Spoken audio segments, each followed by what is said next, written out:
Bienvenue à nouveau. Nous recevons aujourd'hui Einar Tangen, chercheur principal à l'Institut Taihei et également chercheur principal au Centre pour l'innovation dans la gouvernance internationale. Merci beaucoup d'être revenu parmi nous. Nous avons beaucoup de sujets à aborder aujourd'hui. Comme toujours.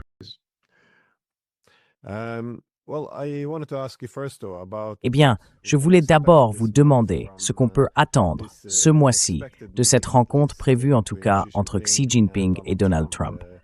Elle était censée avoir déjà eu lieu, bien sûr, mais elle a été reportée par les Américains. Qu'attendez-vous de la visite de Trump?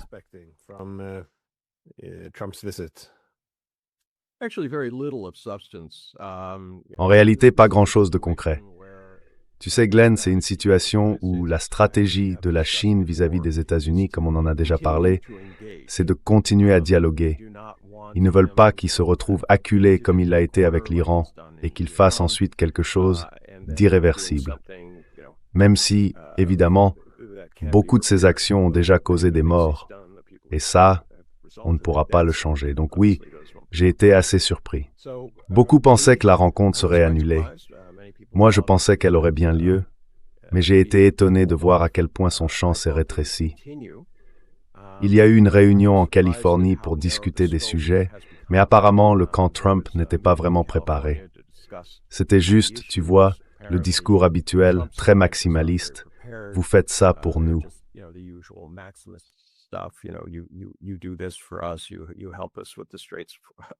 Vous nous aidez pour le détroit d'Ormuz et ce genre de choses. Et puis, tout ça, c'était des non-débuts. Ça n'a jamais vraiment pris. La Chine a clairement indiqué que Taïwan serait une ligne rouge. On ne sait pas très bien ce que Donald Trump fera à ce sujet.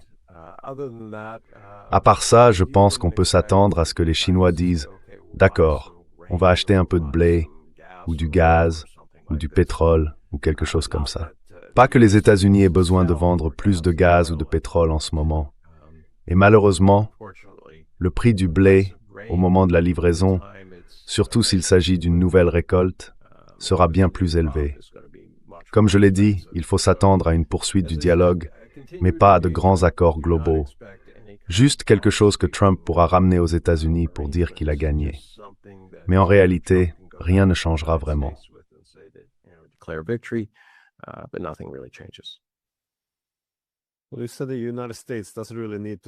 Eh bien, vous avez dit que les États-Unis n'ont pas vraiment besoin de vendre davantage de leur énergie. Et une partie de la raison, c'est la façon dont ils ont utilisé la guerre en Ukraine pour détacher l'Europe de la Russie, afin de la rendre plus dépendante de l'énergie américaine. On dirait qu'ils font maintenant la même chose avec l'Asie de l'Est. Comment voyez-vous cela? Détacher ces pays de l'énergie du Moyen-Orient pour les rendre dépendants, cette fois des États-Unis. Beaucoup de choses là-dedans semblent très délibérées, au moins en ce qui concerne la guerre en Ukraine. Cela avait été évoqué dans certains rapports de think tank bien avant que les États-Unis ne provoquent le conflit, en 2014. Alors, comment voyez-vous cette compétition plus large? Ce n'est pas vraiment une compétition, mais plutôt une mainmise américaine sur les ressources énergétiques mondiales. Sinon, pour les accaparer, du moins pour en priver les autres.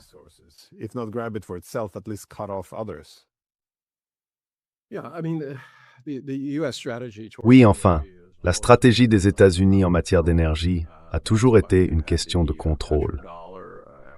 C'est pour ça qu'il y a eu le pétrodollar après la crise de 73. L'idée, c'était comment transformer ce problème en opportunité. Et pendant un temps, ça a plutôt bien marché. Malheureusement, ça a entraîné énormément d'endettement, ce qui a conduit à l'énorme bombe de la dette que les États-Unis traînent aujourd'hui.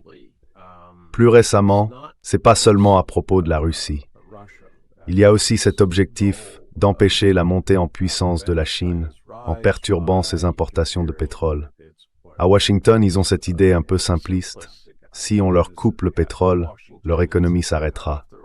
Et donc, sur la dernière année et demie, on a vu des attaques contre le Nigeria, qui vendait du pétrole à la Chine, évidemment contre le Venezuela, et puis contre l'Iran.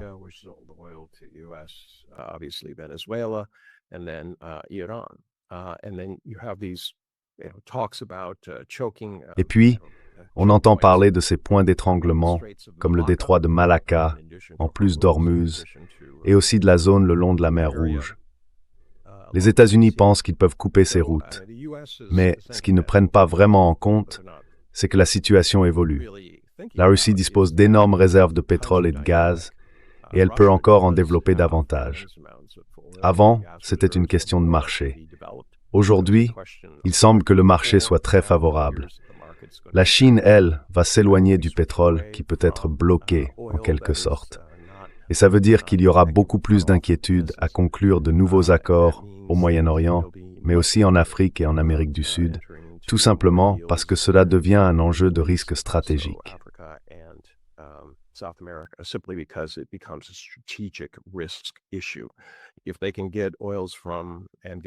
S'ils peuvent obtenir du pétrole et du gaz des pays d'Asie centrale ou de la Russie, ou les faire transiter par des pays amis, je pense que c'est là qu'ils iront, stratégiquement parlant. Ou du moins, c'est ce que j'anticiperais. Alors, concernant ce que font les États-Unis, il faut distinguer ce que fait Trump, que je considère personnellement comme un idiot utile, des objectifs à long terme des néoconservateurs, du Pentagone, et ainsi de suite. En réalité, bien avant l'arrivée de Trump, il cherchait déjà à savoir comment contenir la Russie, comment empêcher la Russie et l'Europe de s'allier à cause des ressources, de l'industrie et du savoir-faire technologique. Et sur ce point, ils ont réussi.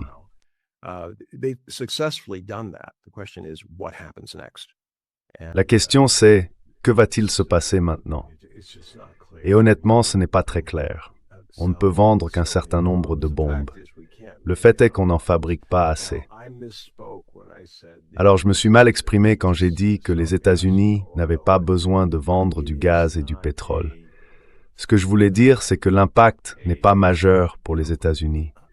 Ce qui pose problème, c'est le prix du pétrole. C'est ça qui plombe l'économie américaine. Les prix du pétrole sont fixés à l'échelle internationale, évidemment. Quand ils augmentent, ça alimente l'inflation. Les compagnies pétrolières, elles, sont ravies. Elles écoulent leurs stocks existants à des prix bien plus élevés. On a vu leurs bénéfices quasiment doubler un peu partout chez les grands groupes pétroliers américains. Et on peut s'attendre à ce que ça continue, tant qu'elles profitent de cette situation très favorable.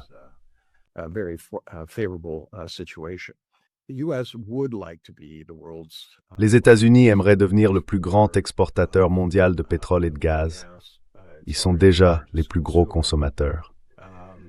Mais la vraie question, c'est le prix. Si on commence à forer dans les zones dont ils parlent, on ne parle plus des gisements faciles d'accès. L'Arctique, ça demande énormément de main-d'œuvre et ça exige des investissements considérables. Là-bas, on se retrouve dans un endroit où pendant 6 mois de l'année, il n'y a absolument pas de soleil. Et c'est très coûteux d'envoyer du personnel et des équipes dans ces régions isolées ou en mer, et ainsi de suite. Donc les zones faciles d'accès où l'on pouvait extraire du pétrole à un prix raisonnable sont en train de disparaître.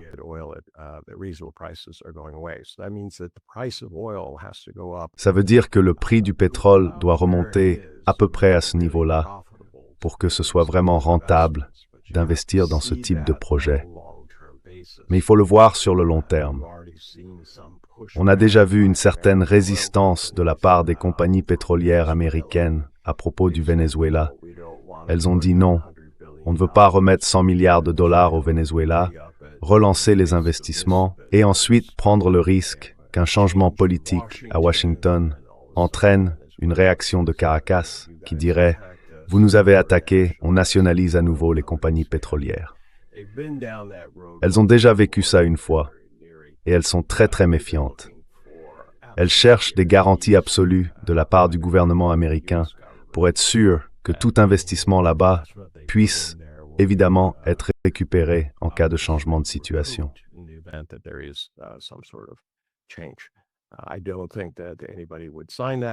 Je ne pense pas que qui que ce soit signerait ça, mais avec Trump, on ne sait jamais. Donc la situation énergétique va changer de façon spectaculaire. On voit déjà une baisse de la demande. Ça veut dire que les gens changent tout simplement. Au lieu d'avoir une pompe d'irrigation qui tourne au diesel, il la remplace maintenant par quelques panneaux électriques, ce qui revient beaucoup moins cher. Il faut évidemment un moteur un peu différent, mais à long terme, ils rentabilisent leur investissement avec le prix actuel du diesel en moins d'un an. Et après ça, c'est une économie importante par rapport à ce qu'ils dépensaient avant. Je ne sais pas si on ira jusqu'au tracteur électrique.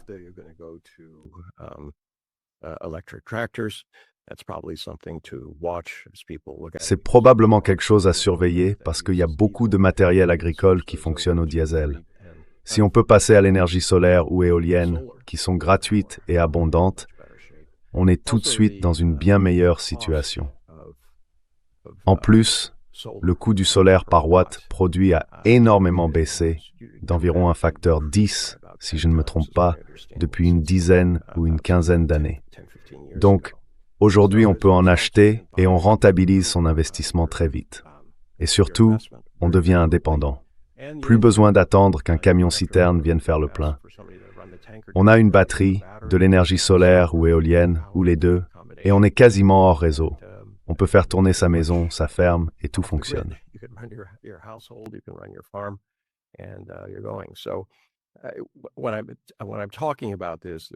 Quand je parle de ça, il y a une destruction de la demande, c'est-à-dire que les gens vont se tourner vers autre chose, ce qui veut dire que le volume total de pétrole va probablement baisser. Et donc, si les États-Unis, par exemple, se mettent à produire plus de pétrole et de gaz, mais à des coûts plus élevés, eh bien, à long terme, ça va pas très bien fonctionner. Donc, quand je dis que les États-Unis n'ont pas besoin de faire ça, je veux dire qu'ils n'ont pas besoin d'insister dans un marché qui pourrait en réalité commencer à se détériorer. Il y a environ 40% du pétrole qui sert à fabriquer toutes sortes de choses, des produits chimiques au parfum, en passant évidemment par les vêtements et d'autres matériaux. Les hydrocarbures à longue chaîne sont très particuliers et surtout très importants dans de nombreux procédés. Ça ne disparaît pas. Mais les 60% restants, ceux qui servent à alimenter les navires, et ainsi de suite, eux en revanche pourraient être remplacés. On l'a vu encore la semaine dernière, KTL a reçu une commande de 60 gigawatts d'énergie.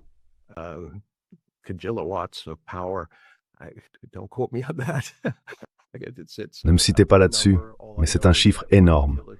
Tout ce que je sais, c'est qu'un kilowatt, une de ces unités, une de ces 60 unités, peut alimenter 750 000 foyers pendant une année entière. Réfléchissez à ça.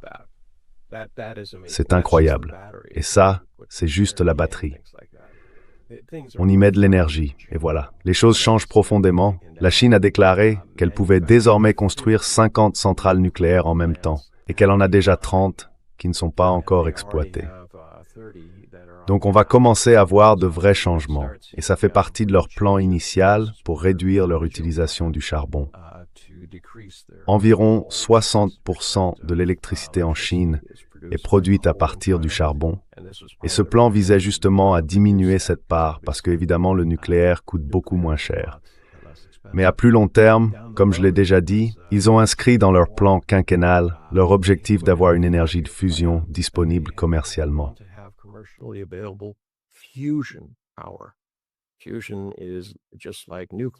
La fusion, c'est un peu comme le nucléaire, sauf qu'il n'y a pas de radiation, c'est sûr. Et il y a une quantité énorme, quasiment illimitée de carburant disponible pour des centaines de milliers d'années. Donc ce n'est pas quelque chose dont on va manquer.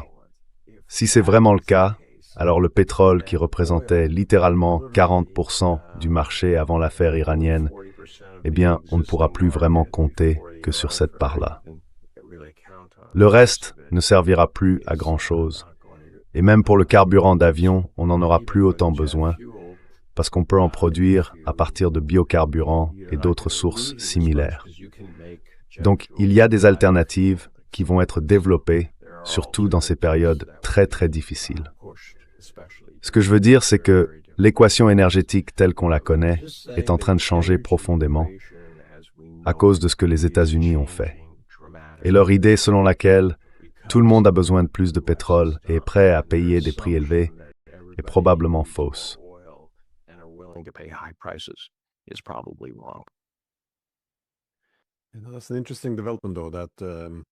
C'est un développement intéressant quand on y pense. Pendant que les États-Unis sapent la confiance dans un accès fiable aux hydrocarbures, ce genre de menace pour la sécurité énergétique profite dans une certaine mesure à la Chine, qui devient un fournisseur clé de ressources renouvelables et, disons, de technologies énergétiques plus propres. Mais cette guerre globale, la guerre contre la Russie, le Venezuela, l'Iran, le fil conducteur, comme vous l'avez bien souligné, c'est évidemment les marchés de l'énergie.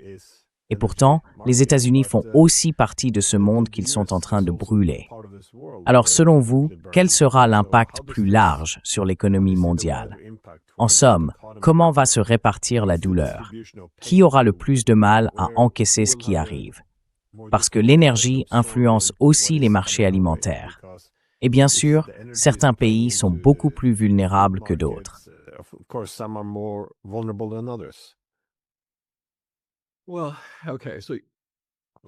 Bon, d'accord. Il faut regarder ça à court, moyen et long terme. À court terme, ce sont les pays qui n'ont pas de réserve. J'entends beaucoup de choses, par exemple sur l'Inde, 1,4 milliard d'habitants. Il faut les nourrir. Ils n'ont pas accès, enfin ils ne peuvent pas obtenir les engrais dont ils ont besoin. Et quand ils y arrivent, c'est à un prix très élevé, parce qu'ils sont en concurrence avec les marchés mondiaux. Évidemment, le diesel est un gros problème, parce que leurs machines agricoles, tout leur matériel fonctionne au diesel. Et là, c'est la saison des semis. Une fois que la saison est passée, c'est fini. Si la récolte n'a pas été mise en terre, ce n'est pas comme si on pouvait dire « Bon, je vais attendre encore quelques semaines ».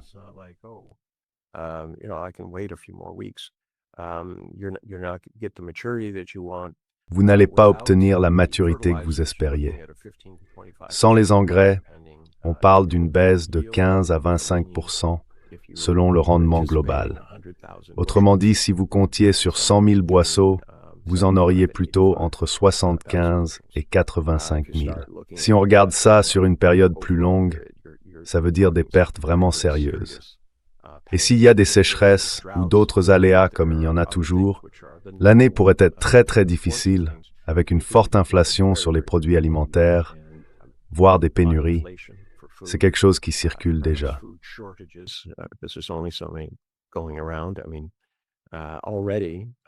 Je veux dire déjà, tu sais, certains pays commencent à envisager d'arrêter de nourrir les porcs et ce genre de choses parce qu'ils prennent trop de place dans la chaîne alimentaire. On parle d'un ratio de 8 pour 1, voire 10 pour 1. Il faut 10 fois plus d'énergie en agriculture pour produire 1 kilo de bœuf que ce qu'on en retire à la fin. Donc, c'est pas viable. Du coup, on les entend dire, écoutez, on va essayer de décourager ça, tout simplement parce qu'on ne peut pas se le permettre. Et de toute façon, les prix vont augmenter et les gens diront évidemment, bon, je peux pas me payer un steak, donc j'en prendrai pas. Et au final, en termes de qui va payer, eh bien, ce sera l'Inde.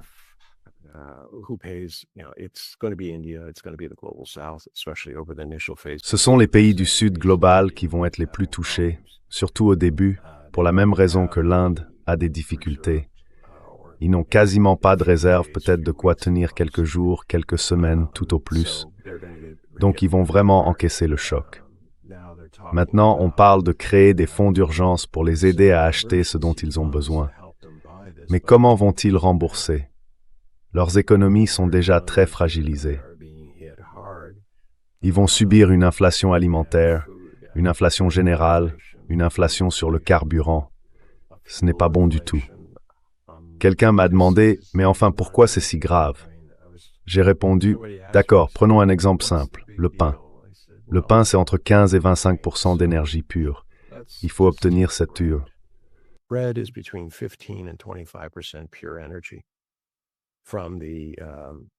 les pesticides, mais l'engrais là. Donc il faut de l'énergie pour produire l'engrais. L'engrais lui-même vient du fait qu'on extrait des hydrocarbures du gaz. Enfin, des hydrocarbures, pas de l'hydrogène, je me trompe toujours. Mais on les extrait du gaz. Il faut d'abord sortir le gaz du sol, puis le mettre dans un conteneur. La plupart du temps, il est comprimé, et ça demande de l'énergie. Ensuite, on le charge sur un bateau spécial, ce qui demande encore de l'énergie, et on l'envoie quelque part où l'énergie est transformée. C'est de l'azote, pardon.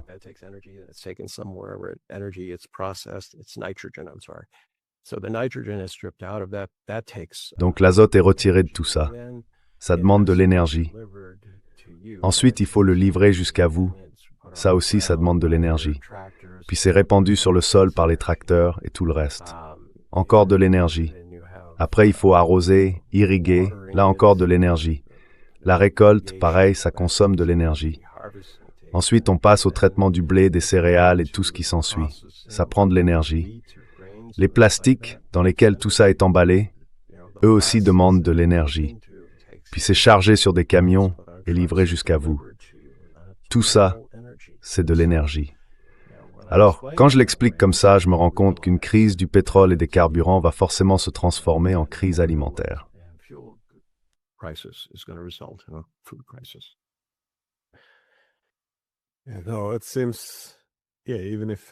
Il semble que, même si tout revenait à la normale aujourd'hui, une grande partie des dégâts est déjà faite.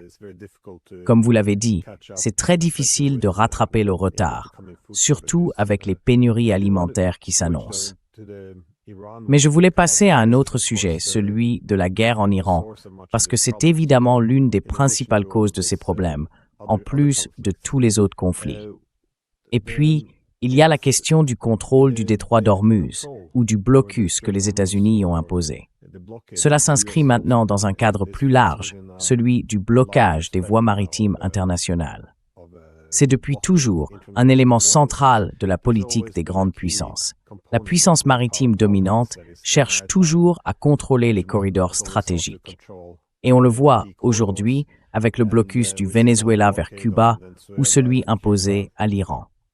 Les Européens, comme le reste des Américains, envisagent aussi désormais de mettre en place ce qui reviendrait en pratique à un blocus naval de la Russie, quelles qu'en soient les conséquences.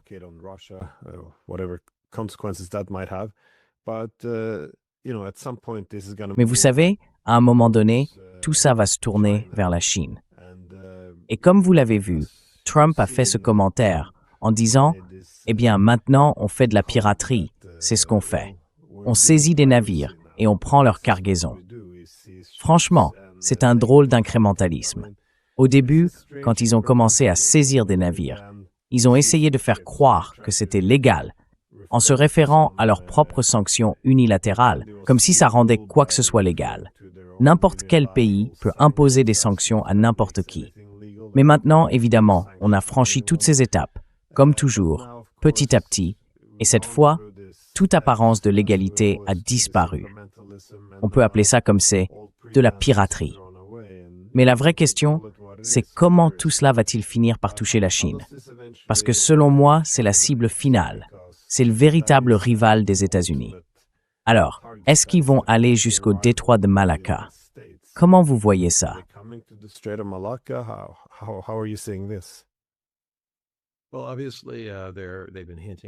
Évidemment, ils laissent entendre quelque chose dans ce sens. Et l'autre question, c'est qu'ils auraient besoin que les pays de la région acceptent de les suivre. Mais le problème, c'est que ces mêmes pays, l'ASEAN et d'autres, dépendent énormément de la Chine. Ils ont des relations très imbriquées et surtout très lucratives avec elle.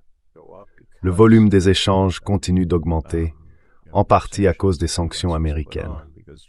Les entreprises chinoises s'installent dans d'autres pays, elles importent des produits intermédiaires chinois, puis elles les assemblent et les revendent comme si ça venait de ce pays-là. Si on coupe cet accès, ça va devenir très très compliqué.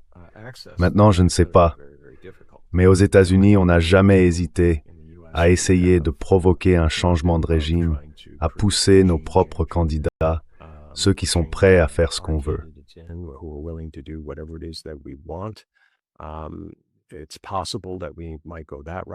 C'est possible qu'on prenne cette direction. On l'a déjà fait. Ou alors on essaye simplement d'embrouiller les choses, des attaques sous faux drapeau, peu importe. Je pense qu'ils aimeraient beaucoup ça. Je ne suis pas sûr que ça aide vraiment les États-Unis. Et ça, c'est un vieux problème. On a déjà parlé du fait qu'il n'y a pas de stratégie de sortie. Si les États-Unis obtenaient tout ce qu'ils veulent, ce serait quoi, la fin du jeu? On est au sommet de la colline. Mais pour combien de temps? Jusqu'à ce que quelqu'un nous fasse tomber. Les États-Unis agissent sur la base d'un ensemble d'hypothèses, comme je le disais, à propos du pétrole, qui sont dépassées et manquent de recul. Ils ne se demandent pas si ces hypothèses sont encore valables. Ils foncent, tout simplement. Franchement, quand le président des États-Unis dit « Oui, on est des pirates », je ne sais même pas quoi dire.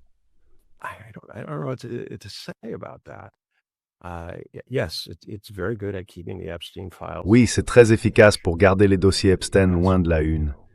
Les médias vont, tu sais, courir après ce petit lapin blanc en disant « Oh, regardez, regardez ce qu'il a dit ». Mais au fond, qu'est-ce que ça veut dire? Ça veut dire qu'on se dégrade. Tout ce que tu disais, Glenn, on avance vers un monde qui prend la mauvaise direction. La vraie question, c'est, est-ce qu'on est en train de reculer vers une sorte de conflit mondial? Peut-être pas au niveau nucléaire, peut-être plutôt sur le plan commercial, avec des blocus et ce genre de choses. Mais c'est déjà énorme. Tu vois, cette idée qu'on pourrait empêcher des pays de se développer, surtout des puissances comme la Russie et la Chine, qui ont d'autres nations alliées, eh bien ces pays-là vont aussi dire non, on ne veut pas faire partie de cette spirale négative et descendante.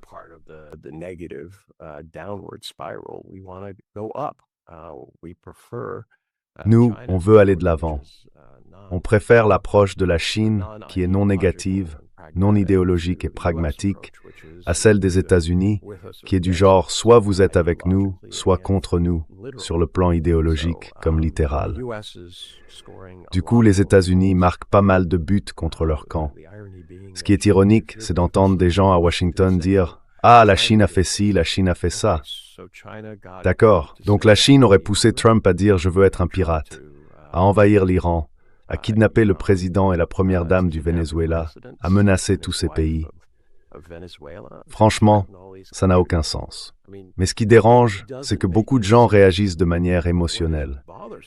Il y a encore pas mal de gens qui soutiennent Trump, même si sa base se fissure. Ils disent « Ah, lui au moins il parle franchement, c'est un type bien ».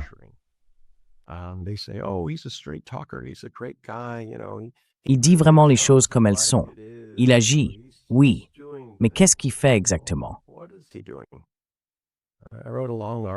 J'ai écrit un long article pour dire qu'il n'a rien accompli.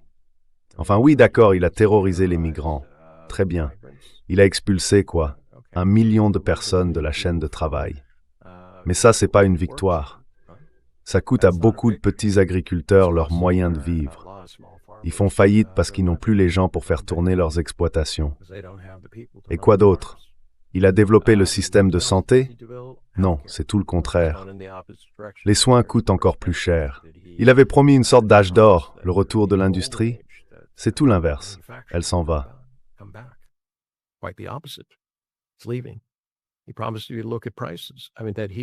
Il vous avait promis de faire baisser les prix.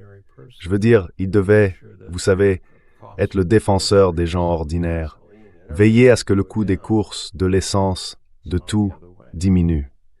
Mais ce n'est pas le cas. C'est même l'inverse. Alors j'aimerais que les médias s'intéressent moins à tout ce qu'il dit et davantage à ce qu'il n'a pas fait et qu'il lui pose ces questions-là. Parce que c'est ça le vrai sujet. Ce qu'il dit, franchement, ça m'est égal. Je sais pourquoi il le dit. Il veut détourner l'attention de ses échecs.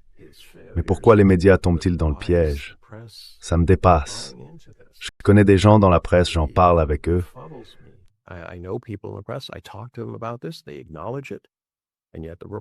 Ils le reconnaissent. Et pourtant, les articles restent les mêmes. Et bien sûr, ils accusent leur rédacteur en chef. Ils disent « Eh bien, l'éditeur voulait qu'on revienne sur la dernière chose qu'il a dite ou sur les 6 premières choses qu'il a dites ces 2 derniers jours, donc on n'a pas le temps. » En somme, le 4e pouvoir, celui qui est censé demander des comptes aux gens sur leurs paroles en fonction de leurs actes, ne remplit plus son rôle, parce qu'il se laisse distraire aussi facilement qu'un chat avec une pelote de laine. C'est un peu triste. Évidemment, Trump a appris à manipuler le système. Mais le système, lui, ne devrait pas répondre en coopérant.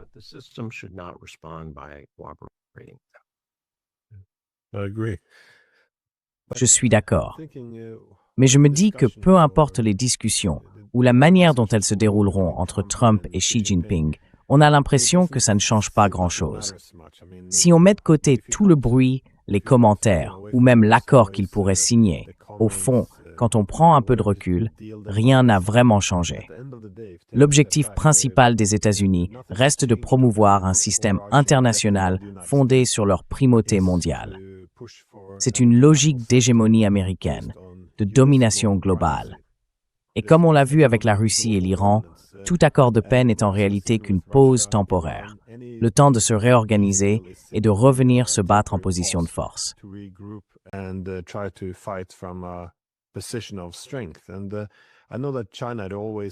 Et je sais que la Chine a toujours tendance, comme vous l'avez dit, à privilégier la stabilité plutôt que la confrontation. Et pour cette raison, elle a aussi adopté une position assez prudente vis-à-vis de l'Iran.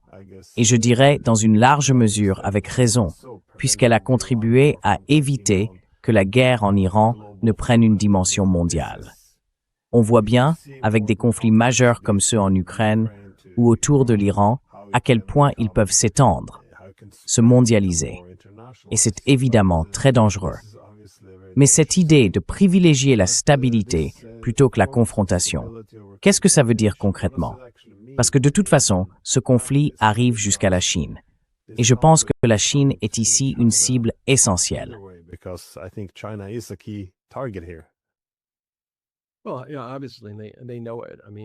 Eh bien, évidemment, ils le savent. Ce qui m'a vraiment frappé, c'est qu'on en a déjà parlé. Ils ont été surpris par Donald Trump pendant sa première administration. Ils pensaient qu'il parlerait durement de la Chine, mais qu'en tant qu'homme d'affaires, il saurait faire la part des choses. Je veux dire, tout son matériel de campagne était fabriqué en Chine. L'argent, les boutons de manchette et les montres qu'il offre aux gens, tout ça vient aussi de Chine. Quand je dis faux, c'est parce qu'il prétend qu'ils sont en or massif, alors qu'en réalité, c'est juste du plaqué or 14 carats. Et pas très bien fait, d'après plusieurs articles. Il se disait, bon, c'est un homme d'affaires, il va pas aller dans cette direction. Et certains en Chine disaient un peu la même chose. Ne vous inquiétez pas, c'est juste la politique américaine habituelle. On fait toujours de la Chine le méchant. Et puis, une fois qu'on entre dans le bureau et qu'on se rend compte des réalités, eh bien, on fait plus ça.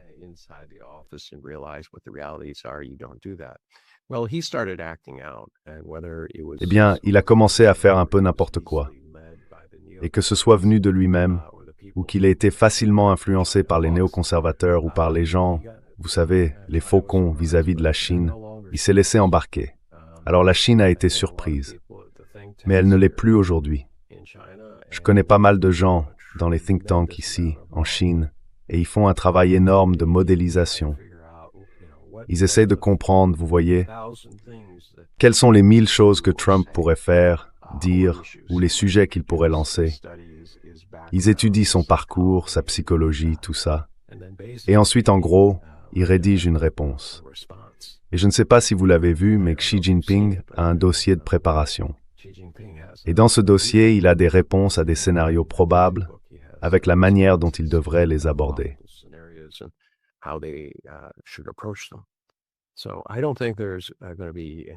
Je ne pense pas qu'il y aura de vraies surprises du côté chinois. Évidemment, Trump, juste avant n'importe quelle rencontre, va essayer de mettre quelque chose sur la table, parce qu'il pense que ça lui donne un avantage. Il va faire une annonce, imposer de nouveaux droits de douane sur des entreprises ou des personnes chinoises, ou dire quelque chose. Mais une fois qu'il a fait ça 2 fois, ça devient prévisible. Et les Chinois, eux, observent simplement tout ça. Voyez Donald Trump, de mon point de vue, comme un grand enfant gâté. Mais ce grand enfant gâté est armé de l'arme nucléaire. Et il contrôle l'une des économies les plus puissantes de la planète. Alors, que faire?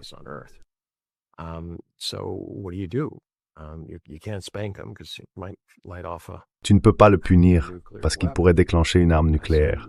Donc il faut trouver un moyen de le gérer, de le garder stable. Souviens-toi, c'est une question de temps. À un moment donné, Trump disparaîtra de la scène.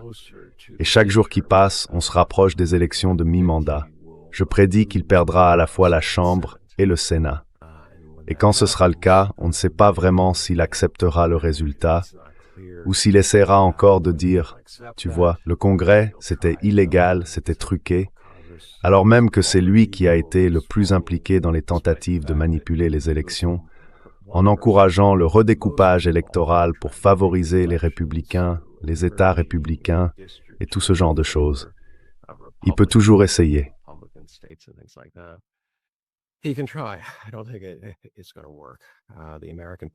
Je ne pense pas que ça va marcher.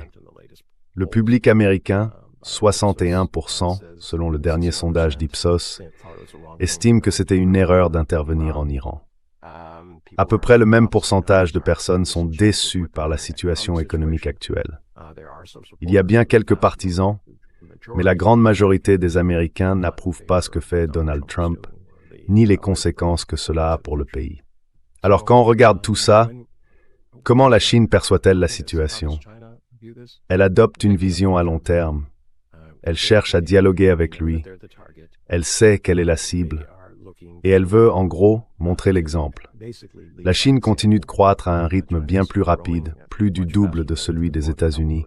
En fait, en ce moment, c'est environ 10 fois plus. Et ça va vraiment servir de référence pour beaucoup de pays.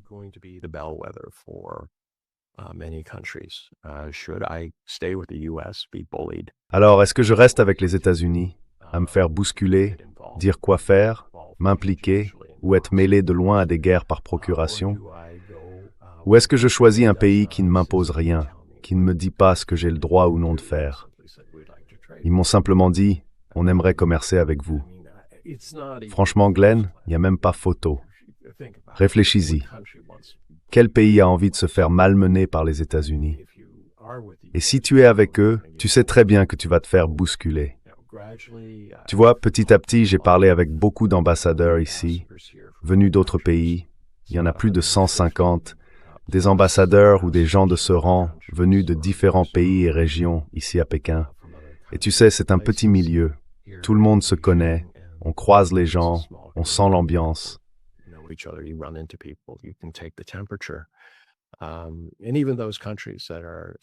Et même ces pays qui, soi-disant, entretiennent une relation avec les États-Unis, ont clairement fait savoir qu'ils font tout pour se détacher de l'Amérique. Pas complètement, non. Ils disent simplement que par sécurité, ils ne peuvent pas être aussi proches des États-Unis. Ils ne sont pas fiables, ou bien ils changent tout le temps. Même quand Donald Trump partira, le simple fait qu'il ait été élu 2 fois montre que les limites du débat et de l'action politique aux États-Unis ont bougé. Les États-Unis sont comme un animal blessé. Peut-être qu'ils se sont blessés eux-mêmes, mais le fait est qu'ils réagissent violemment en accusant tout le monde. Le pays le plus riche et le plus puissant de la planète se dit victime de pays africains qui n'arrivent même pas à nourrir leur population et qui manquent d'eau, et ainsi de suite. Franchement, ça paraît risible. Mais en réalité, c'est exactement ce qui se passe. Alors, quel pays voudrait encore s'aligner sur les États-Unis? La Chine, elle, propose quelque chose de totalement différent.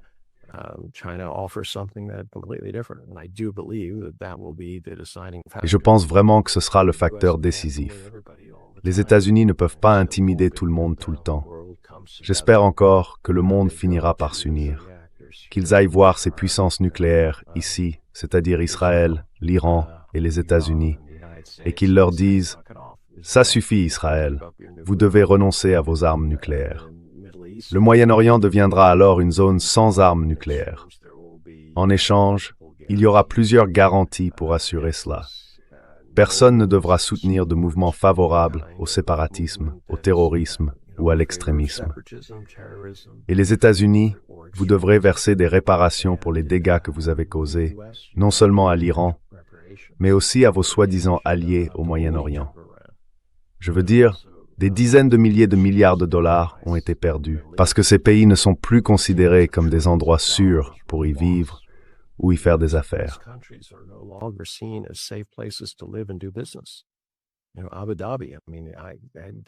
Vous savez, Abu Dhabi, j'avais tellement d'amis qui me demandaient « Mais où tu vas ?» Eh bien, je vais m'installer à Abu Dhabi. Pourquoi? Parce que c'est un super endroit pour faire des affaires. Le climat est excellent, tout est parfait. Mais ils partent. Les prix de l'immobilier ont chuté d'environ 30%. Je ne dis pas que ça ne peut pas remonter, mais la seule façon que ça reparte, c'est s'il y a une paix durable au Moyen-Orient. Et ça ne peut pas arriver tant qu'un pays belliqueux qui a mené un génocide détient plus de 118 armes nucléaires. Et vu qu'ils ont déjà attaqué 6 pays, il n'y a aucune raison de penser qu'ils soient pacifistes. Ils ont même déjà dit qu'ils allaient maintenant viser des endroits comme la Turquie. Voilà.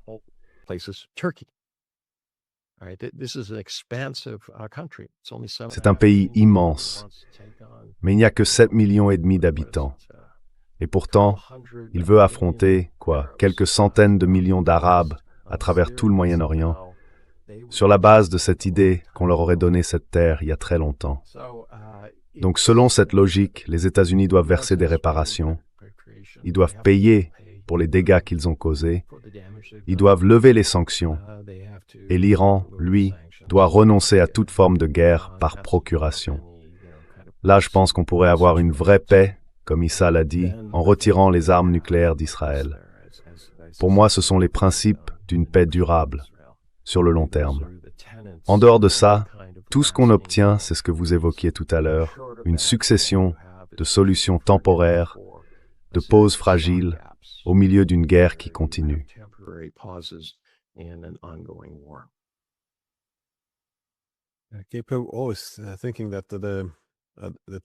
Il faut toujours garder à l'esprit que Trump n'est pas le seul problème. Oui, il fait beaucoup de bruit, il a certains défauts de caractère, un manque de morale, disons-le gentiment comme ça. Mais le problème plus large, quand on regarde le système international, c'est que les États-Unis sont en déclin relatif. Et ils peuvent soit essayer de faciliter un système multipolaire qui apporte de la stabilité, soit tenter de restaurer leur hégémonie en battant leurs adversaires. Évidemment, cette deuxième option implique des guerres massives.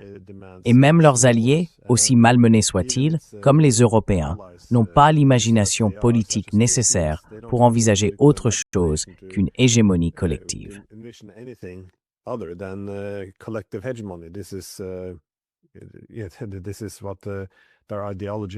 C'est à ça que leur idéologie les a conduits. Du coup, je me dis que peu importe ce que Trump ou son successeur, qui suivra sans doute la même ligne, fera, les vassaux suivront aveuglément les États-Unis, on dirait.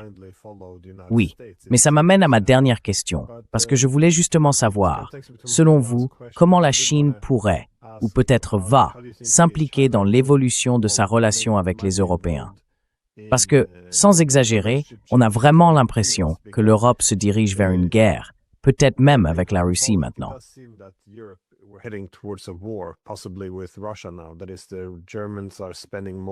Autrement dit, les Allemands dépensent aujourd'hui plus pour leur armée qu'à n'importe quel moment depuis 1945. Dans les capitales européennes, on parle ouvertement d'une guerre avec la Russie. On fixe même des dates. On voit maintenant des attaques plus directes contre la Russie, pas seulement une aide à l'Ukraine ou des frappes sur la côte de la mer Noire, mais aussi des attaques sur la côte baltique russe, menées depuis le territoire de l'OTAN. D'après ce que j'entends, l'ambiance à Moscou n'est pas très bonne en ce moment, et on n'a pas l'air prêt à laisser faire ça encore longtemps.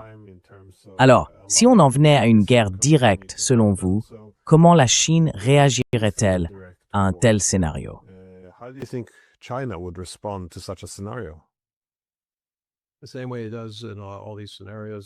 De la même façon que dans tous ces scénarios, ils ne sont pas en position de dire « très bien, on va aider la Russie à se battre, on va envoyer des troupes combattre en Europe ».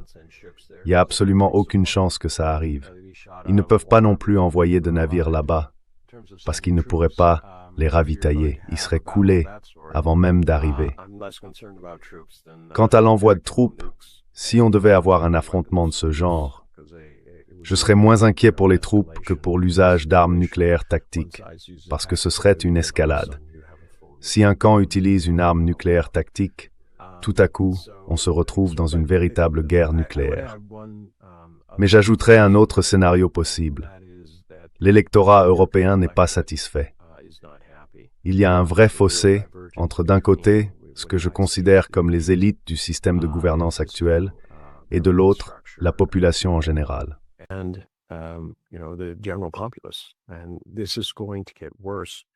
Et ça va encore s'aggraver, surtout avec ce choc alimentaire.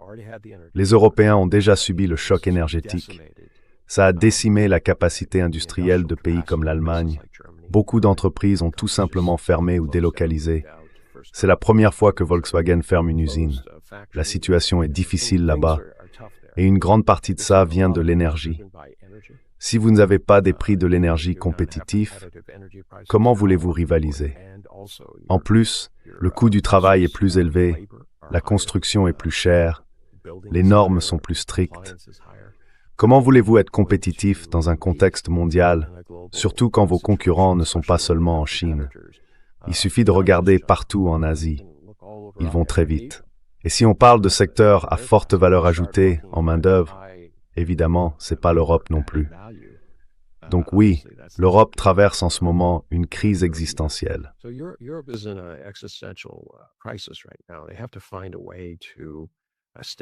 Ils doivent trouver un moyen de stabiliser leur économie, leur compétitivité. Qu'est-ce qu'ils peuvent offrir au monde pour continuer à maintenir leur niveau de vie élevé? C'est très difficile. Ce serait aller à l'opposé de ce qu'ils font aujourd'hui. Ça voudrait dire investir dans les universités, miser sur l'avenir, plutôt que sur les armes et les bombes. Même avec ces nouveaux systèmes d'armement, il faut toujours des gens pour les faire fonctionner. Et ça va poser problème. En plus de ça, si on met tout bout à bout, les jeunes ne voudront pas être enrôlés, envoyés dans une guerre qu'ils ne comprennent pas et qu'ils ne veulent pas. Donc ils ne suivront pas. Les personnes âgées, elles, subissent la hausse des prix. Elles vont être mécontentes, et tout le monde entre les deux aussi. Alors on va assister à beaucoup de changements politiques.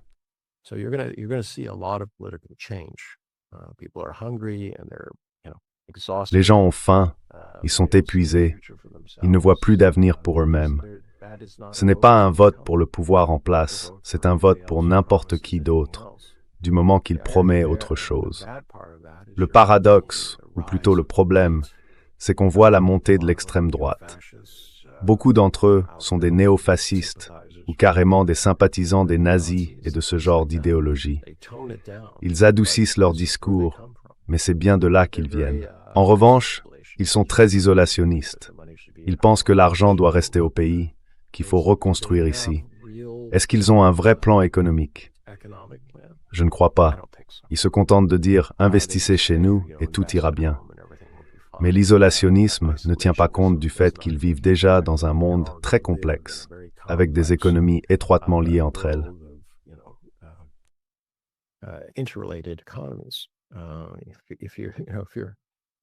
Quand vous buvez une bière, vous vous dites « Ah, c'est une bière allemande ». Eh bien non. Aujourd'hui, le matériel est de plus en plus fabriqué en Asie. Même certains adhésifs et d'autres composants viennent de là-bas. Le houblon, lui, vient peut-être d'Allemagne, mais pas forcément. Il peut être importé de Tchécoslovaquie ou d'un autre pays. On vit dans un monde interconnecté et c'est comme ça qu'on a réussi à maintenir les prix bas. Si on abandonne ce système, on va voir l'inflation exploser. Donc ma prévision, c'est la suivante.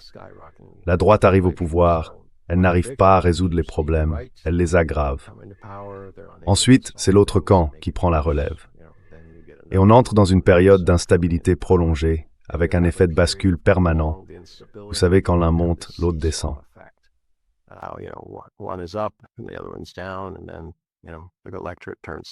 Et puis, vous savez, l'électorat se tourne vers l'autre camp, parce qu'il veut changer les choses. Mais la seule alternative qu'il a, c'est de changer de direction. Et cette nouvelle direction doit affronter les problèmes déjà en place. Dans la plupart des cas, elle n'a pas vraiment de nouvelles idées, ni de nouvelles façons de penser pour les résoudre. La Chine observe tout ça. Elle essaie d'évaluer à quel point la situation peut devenir difficile. Vous aurez remarqué que, depuis 6 ou 7 ans, ils parlent de maintenir leur croissance économique grâce à la consommation intérieure. Et je pense que c'est bien dans cette direction qu'ils vont continuer. Contrôler ce qu'on peut, du mieux possible, et réagir à ce qu'on ne peut pas contrôler. Je crois que, en résumé, c'est exactement ce que la Chine va continuer à faire.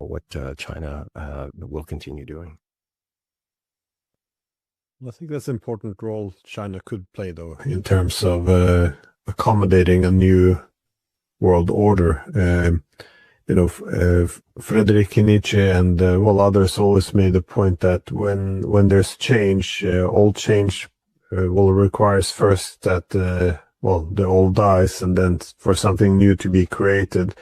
This is the creative destruction, but they make the point, if the old dies without something else to replace it, anarchy is essentially Le résultat prévisible. Et il me semble que c'est un peu là où nous en sommes. L'ancien ordre mondial est en réalité arrivé à sa fin, et rien ne vient encore vraiment le remplacer. C'est pour cela qu'on assiste à tout ce chaos.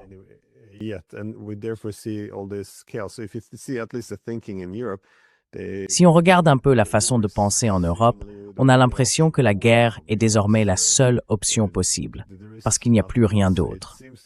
Il semble que, si la Chine pouvait proposer un autre modèle, une autre manière pour le monde de coopérer, un nouveau chemin vers la prospérité et la collaboration, cela pourrait redevenir une alternative à la guerre. Et je pense que c'est exactement ce dont le monde a besoin en ce moment. Parce qu'aujourd'hui, tout tourne autour de l'idée de reprendre les armes et d'essayer de restaurer un monde qui en réalité n'existe plus, un monde qui a disparu. Alors, je ne sais pas si vous avez une dernière réflexion, une idée sur ce à quoi pourrait ressembler un format séduisant pour un nouvel ordre mondial. D'accord. Eh bien, en fait, Oui, non, c'est une question qu'on me pose assez souvent. Ma réponse est très simple. C'est que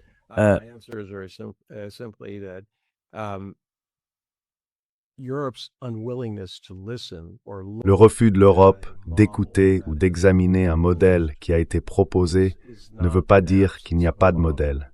C'est simplement de l'entêtement, un attachement à l'ancien paradigme. Ce que la Chine propose, c'est très simple. Plus d'idéologie entre les pays. Et ça remonte en fait au traité de Westphalie, celui qui a mis fin aux guerres entre catholiques et protestants. À l'époque, on a dit « D'accord, je ne vais pas insister pour que tu deviennes catholique, et toi, tu n'insistes pas pour que je devienne protestant. Je fais ce que j'ai à faire de mon côté de la frontière, et toi, tu fais ce que tu veux du tien. » C'est exactement ce que dit la Chine aujourd'hui. Elle dit que chaque pays doit pouvoir être en sécurité, et que la sécurité ne doit pas dépendre de l'insécurité d'un autre pays.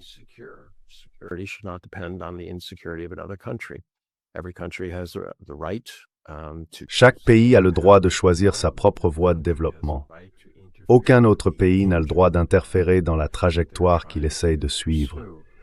Et puis au fond, les pays sont ce qu'ils sont. Ce sont des ensembles complexes, faits de peuples différents, de langues différentes. Il faut les respecter, tout simplement. Si on commence à diviser les pays en morceaux de plus en plus petits, ça ne crée pas la paix. Ça ne fait qu'engendrer de nouvelles sources de conflits, des querelles anciennes, des retours en arrière, pour reparler du passé. On ne peut pas se baigner deux fois dans la même rivière. Mais tout cela, c'est aussi une question de respect pour la souveraineté de ces nations. Et puis la Chine a proposé ce qu'elle appelle une initiative pour la gouvernance mondiale.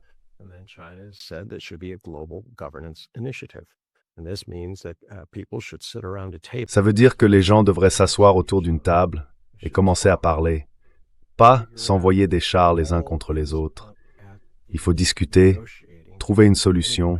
De toute façon, tout finit toujours autour d'une table de négociation. Pourquoi faudrait-il que des jeunes hommes et des jeunes femmes meurent? Pourquoi faudrait-il détruire des biens? Ça n'apporte rien au monde. Donc oui, je pense que la Chine le propose. Simplement, comme je le disais au début, elle ne le fait pas comme les États-Unis le faisaient autrefois, ni comme les puissances coloniales le faisaient. Elles n'avaient rien à proposer. Elles imposaient, tout simplement. La Chine, elle, essaye de montrer l'exemple. Si vous ne voulez pas le voir, ou si vous préférez y voir quelque chose de mauvais, très bien. Personne ne peut vous forcer à penser autrement. There's no way anyone can make you do that. So, Europe's problems are problems of Les problèmes de l'Europe, ce sont des problèmes de choix. Elle est liée à un mauvais partenaire et elle n'arrive pas à s'en détacher. Il y a d'autres options, mais elle refuse de les voir. Moi, je compare souvent ça à quelqu'un coincé dans un mauvais mariage, maltraité par son conjoint, mais qui ne voit aucune issue. Et malheureusement, c'est une prise de conscience qui commence à émerger en Europe. C'est le tout début. Regardez l'Espagne, par exemple. Je sais qu'il a ses propres difficultés et qu'il profite d'une bonne couverture médiatique en ce moment, ce qui compense un peu les aspects politiques de ce qu'il fait. Mais le fait est qu'il avance un argument très convaincant. Il est temps de mettre l'idéologie de côté et de commencer à penser simplement au bien de son peuple.